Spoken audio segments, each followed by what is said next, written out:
Alright, now I'm gonna tell y'all right now, I always say that these rappers got different laws than we do, and somehow they're always slipping and wiggling their way out of cases. Whereas if it was me and you in the same predicament, we wouldn't be so lucky and it'd definitely be a different outcome. However, this time, I don't know if that would be the same case for Lil Durk. His attorneys definitely have their work cut out for them, as the feds are appearing to have a lot of evidence to back up their claims, and more paperwork that have dropped concerning the case also prove that they have witnesses. Now, usually when you have a witness testifying against you and they can prove the claims that's being presented against you, you're cooked. And that's what it seemed like the feds have at this point. They're claiming now that they know for a fact that a $1 million bounty was placed on Quando Rondo by Lil Durk himself, as well as him employing OTF Didi to orchestrate everything, including getting the people to help him carry out the hit, allegedly.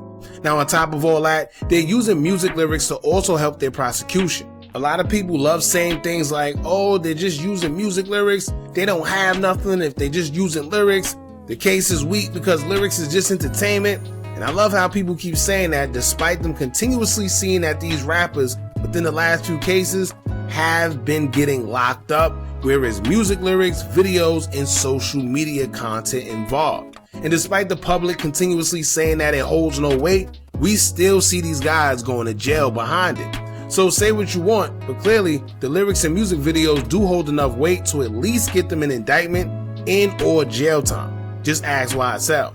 Now, another thing I've seen people say, including DJ Academics, is that they don't see anything that stands out in the paperwork where they can say, yup, they got him.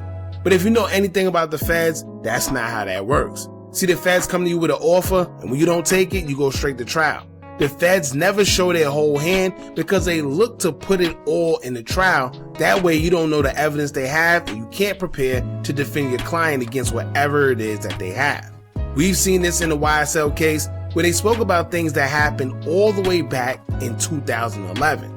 Then we seen it in FBG Duck's case where a bunch of information was revealed there that was never made public, such as text messages and surveillance footage. And then lastly, we seen it with the Julio Fulio trial where they had almost just everything.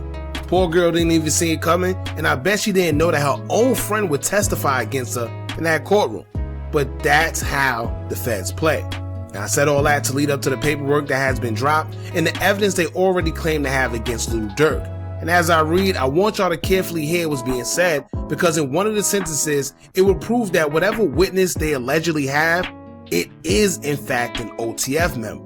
Many would say it's OTF Vonnie off top, and maybe it is, but they did say it was multiple witnesses. So I guess we'll just have to wait and see. Now we're going to get into the document, but before we do, make sure you hit that thumbs up button so we can get this video into the algorithm. And if you not subscribed to the platform already, make sure you do so now. Let's get into it. Now shout out to Durk all day. If y'all want majority of the paperwork that's been circling social media, you don't have Peso or any other means of keeping up with the paperwork, then Durk all day on Twitter is the go-to. Now we just want to focus on two key things here and break it down, which is the bounty that was allegedly put on Quando's head, totaling about $1 million, and then the music lyrics being used and what it means, including the witnesses that they also say that they have. So in the first document concerning the bounty being put on Quando's head, it'll state, quote, here, the detailed SSI, together with the government's substantial and organized discovery, obviates the need for a bill of particulars because they provide clear notice to defendants of the government's M for hire theory. The government has alleged, and its discovery clearly supports the straightforward theory that defendant Banks told co-conspirators he would reward anyone who helped unalive his rival Taekwon Bowman, that defendant Banks and other OTF co-conspirators attempted to M Bowman in Los Angeles on August 18, 2022, and that even though the co-conspirators unalived SR, not Bowman, defendant Banks nonetheless rewarded co-conspirators by, among other things, featuring many of the direct participants in the M in music videos in rap lyrics in the months following the M. For example, the government anticipates that a cooperating witness will testify that defendant Banks made clear to the witness and other OTF members that anyone who unalived Bowman would be made straight, handsomely rewarded.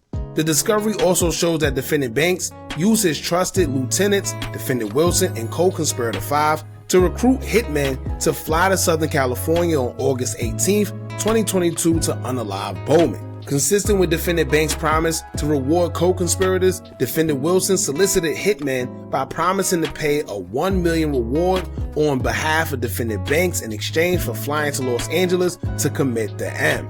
Moreover, the government has also disclosed a list of defendant Banks and OTF music videos in which defendants Wilson, Houston, and then it cuts off. Now, clearly they're basically saying that after the Unalive and Lil Pab, Durk went in songs and highlighted or spoke highly of certain members who participated in the Unalive of Lil Pab, allegedly, and basically bigged them up for their role. And this just goes to show how much the feds pay attention, despite people swearing they're being so low-key or saying cold slang words that they think the police don't know. Let me tell you, I'm not going to say any names, but y'all know when certain people say things like, such and such, he a captain, he get things going, or such and such is the biggest threat, if you play, you lay. Not being specific, but y'all get what I mean. As you're bigging certain members up thinking only the fans know what's going on or your circle, well, so does the police. They get paid to do that. And they're always watching whether you think they are or not. That's why the best way to eliminate all that is to just keep street business off social media. Simple.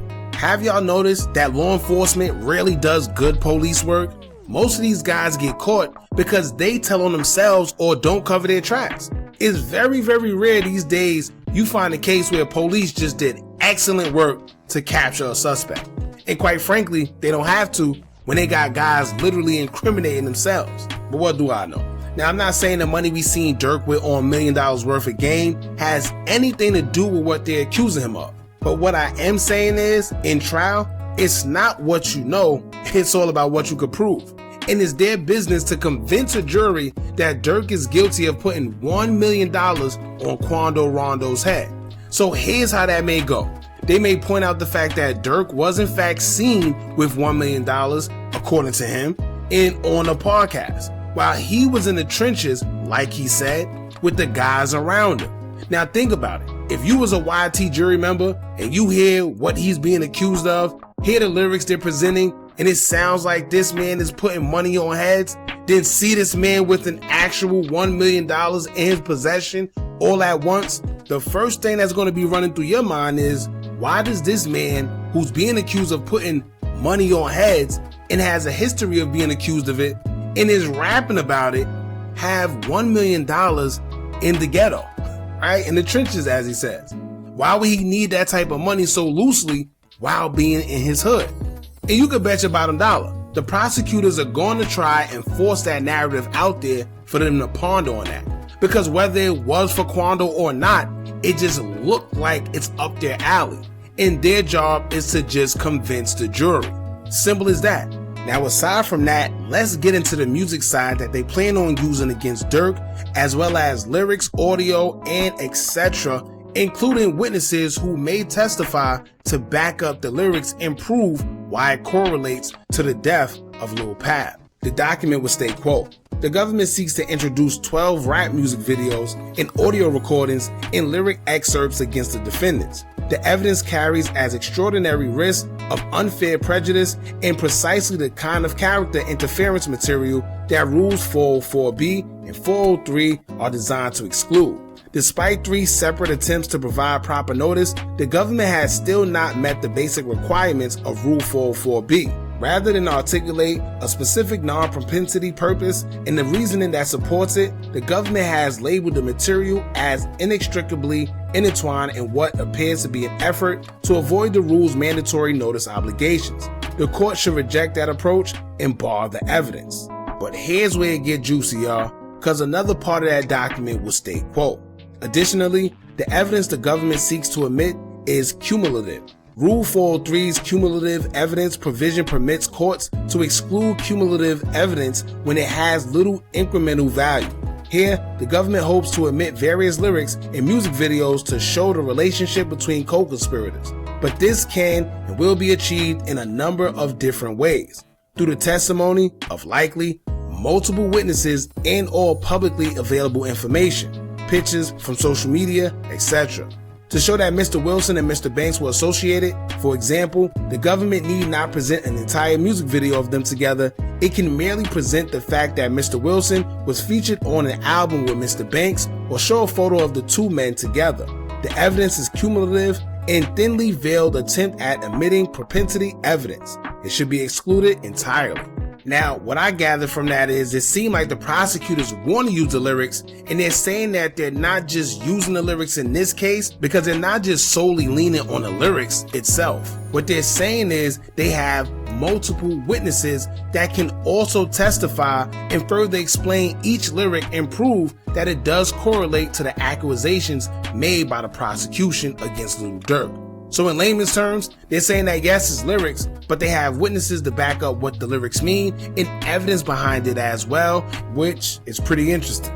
Now, as I always say about the court of law, it's not what you know, it's more about what you could prove. And I know Durk and his attorneys are going to do everything in their power to make sure he gets off, but I'm going to say this, they definitely got their work cut out for them. And we're just going to have to wait and see how this plays out. No, I'm not saying Lil Durk is finished, because I told y'all before, with that industry, you just never know. All I'm saying is his team got their work cut out for them, and there's a lot that they're going to have to do to get this man off, especially trying to beat the feds. Y'all jump in the comments, let me know what y'all think about this. Don't forget to like, comment, share, and subscribe. Hit that bell so you're notified every time we drop new content. And remember, as long as you keep on watching, I'm going to keep on dropping. I'm out.